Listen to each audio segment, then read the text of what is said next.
My name is Nad Doste, a young Chiricahua Apache warrior who rode beside Geronimo during the last days when our people still tasted freedom. To the Chiricahua, Geronimo was never just a name or a war leader. He was the living fire that refused to be extinguished.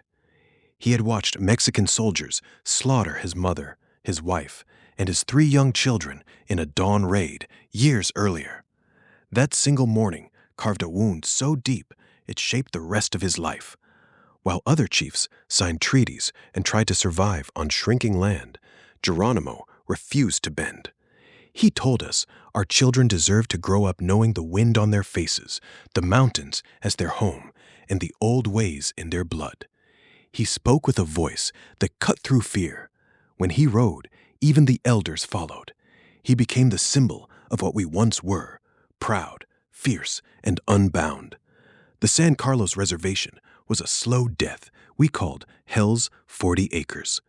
The ground was hard, dry, and unforgiving. Agents stole our beef and flour, selling it for profit while our children grew thin and sick. We were crammed together with bands that had once been enemies. Soldiers patrolled constantly.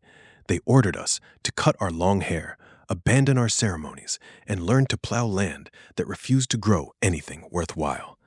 Disease swept through the camps. Warriors who once rode the high country now sat in the dust drinking the white man's whiskey to forget their shame. Geronimo was arrested repeatedly for witchcraft simply because he still spoke the old prayers and refused to stay silent about the cheating. Each time they dragged him away and later released him, the rage inside our people burned hotter.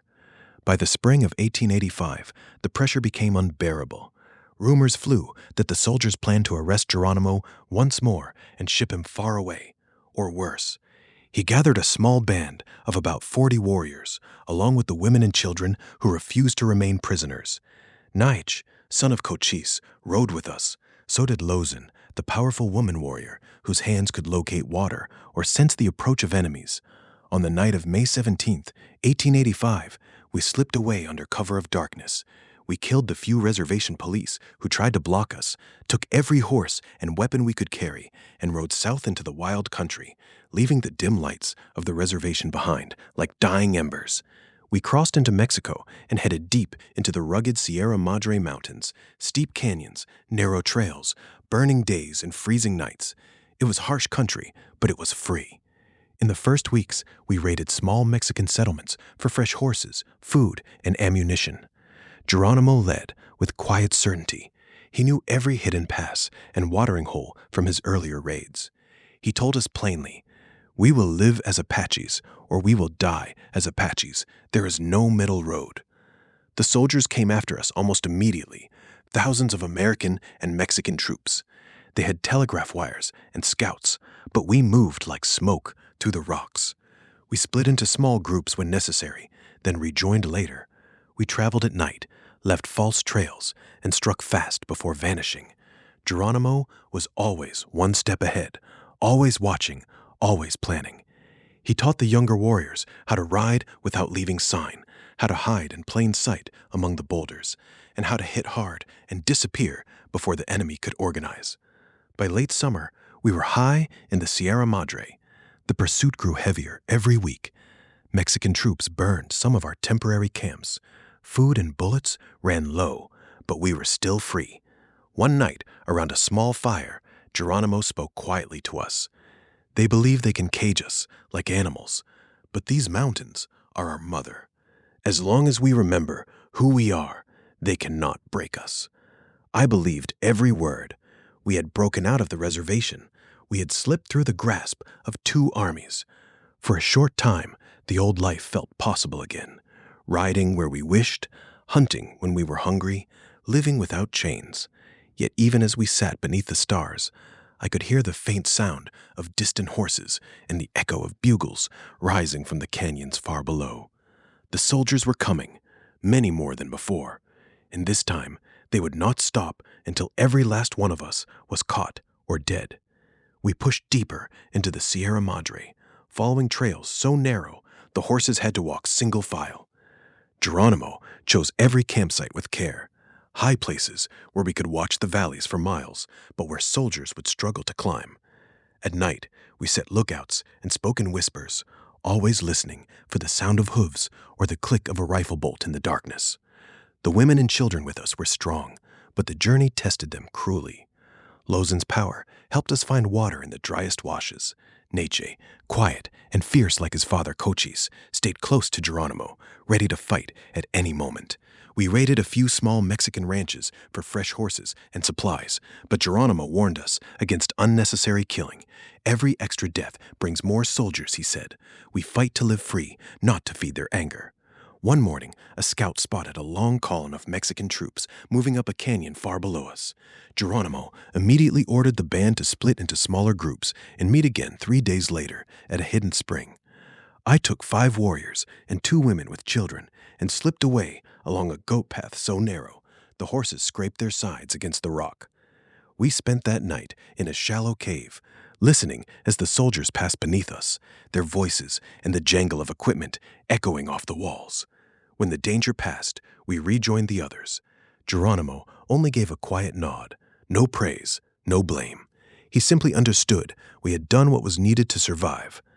The weeks blurred together in constant motion. Horses grew gaunt, ammunition became precious, hunger gnawed at us daily. Yet Geronimo never wavered. Around the tiny fires, he told stories of the old days when the Chiricahua rode wherever they wished, when the mountains and deserts answered only to us. He spoke openly of the massacre of his own family by Mexican troops years before, and how that single morning had taught him never to trust any white man's promise. They speak of peace with one tongue, he said, and steel with the other.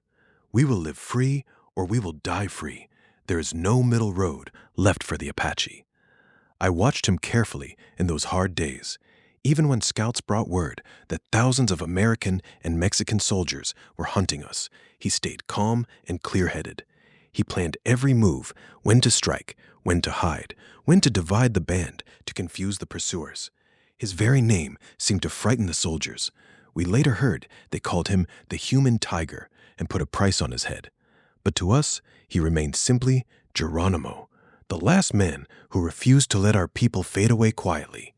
One evening, in a high meadow, a young warrior asked him why he continued fighting when the odds were so overwhelming.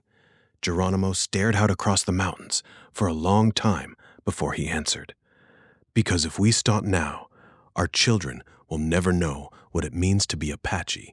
They will only know chains and reservations. I would rather die with a rifle in my hand than live on my knees." Those words stayed with me as the pursuit tightened like a noose. We could feel the net closing. More troops arrived every week, more scouts, more heliograph stations flashing signals across the ridges. The brief taste of freedom we had won by breaking out of San Carlos was beginning to slip away like sand through our fingers. The pursuit never slackened. American and Mexican soldiers swarmed the Sierra Madre like angry hornets. Nearly 5,000 bluecoats and thousands more Mexican troops hunted our small band of fewer than 40 warriors, along with the women and children who still believed in us. We moved constantly, never sleeping 2 nights in the same place, raiding only when hunger or the need for fresh horses forced our hand. Geronimo led with the same iron will, but I could see the weight pressing on him. His face grew more lined, his eyes more watchful. He knew the old life was slipping away, yet he refused to let it go without a fight. In the winter of 1885-86, the cold bit deep into the high mountains. Snow dusted the peaks, and our moccasins wore thin against the frozen rock. We survived on mescal hearts we roasted in hidden fires, stolen cattle when we could take them quickly, and whatever game the land offered. Lozen's power helped us find water in the driest washes. Neche stayed ever loyal at Geronimo's side, a quiet shadow of strength. We struck fast and vanished, small raids on lonely ranches or supply trains, then melted back into the canyons where horses could not easily follow. By early 1886, the pressure became crushing. General George Crook, the soldier they called Gray Fox, came south with his Apache scouts, some of them our own people who had chosen the reservation path. In March, after weeks of cat and mouse, Geronimo agreed to talk. we met Crook in the rugged country of Mexico's Sonora. Geronimo spoke plainly. He wanted to return to the reservation, but on terms that honored our ways. For 2 days they negotiated. Geronimo seemed ready to surrender. Many of us felt a strange mix of relief and shame. Relief that the endless running might end. Shame that we had been worn down at last. Then, on the night of March 27 through 28, whiskey appeared in camp, brought by a Mexican trader. Some of the warriors drank. The old fire stirred. Fears rose that Crook would not keep any promises, that we would be shipped away like cattle. Before dawn, Geronimo, Nayich, and about 20 warriors slipped away once more into the darkness, leaving Crook behind. I was among those who rode out with him. We felt the sting of broken hope, but also the fierce joy of freedom regained, even if only for a little longer. Crook was furious and soon replaced by General Nelson Miles, a hard man they called Bearcoat. Miles threw even more soldiers into the hunt. Captain Henry Lawton and Lieutenant Charles Gatewood led relentless columns that chased us across the border and back. We crossed into Arizona again briefly, then slipped south once more. Exhaustion clawed at every one of us. Horses died under us, children crying from hunger. Yet Geronimo kept us moving, always finding one more hidden trail, one more spring, one more day of freedom. The turning point came in late summer. Our families, those who had stayed behind or been captured, were being loaded onto trains and sent far east to Florida, thousands of miles away.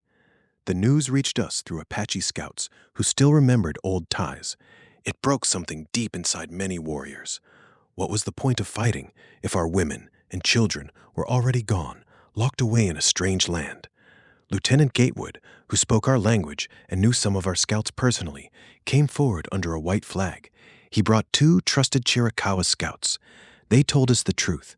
The rest of our people were already prisoners, heading east. Geronimo listened in silence for a long time. Then he conferred with Nayich and the others. On September 4th, 1886, in Skeleton Canyon, just north of the Mexican border, we rode in to meet General Miles. Geronimo handed over his rifle. His voice was steady, but I heard the weariness in it. "I am tired of fighting," he said. "I want to rest." We were only about 30 warriors and a handful of women and children left, the last free Chiricahua. Miles promised we would join our families soon. We believed him then, though the promise would prove hollow. They put us on trains like cattle. The iron road carried us east across endless plains to Florida, first to Fort Marion in St. Augustine, then other places. The hot, damp air there was poison to mountain people. Many died of disease in the unfamiliar climate. Geronimo lived on, but the fire in his eyes had dimmed. Years later, they moved some of us to Fort Sill in Oklahoma. He became a farmer, posed for photographs, even rode in parades. But he never stopped speaking of the old days, of the mountains, of the life we had lost. I, Nadoste, survived those years of exile. I carried the memories of those final rides to the Sierra Madre, the taste of freedom, the sting of pursuit, the sorrow of surrender. Geronimo died at Fort Sill in 1909, still a prisoner of war. He was buried far from the high country he loved. We had fought, not for conquest, but simply to live as Apaches, to ride where the wind took us, to raise our children in the ways of our fathers. In the end, the soldiers won with their numbers, their railroads, and their endless supplies. But they could never take the spirit that once burned in Geronimo. That flame still lives in the stories we tell, in the blood of those who remember. This is how it ended for us, as I lived it. One of the last who rode free with Geronimo in the mountains before the world closed in and the long exile began.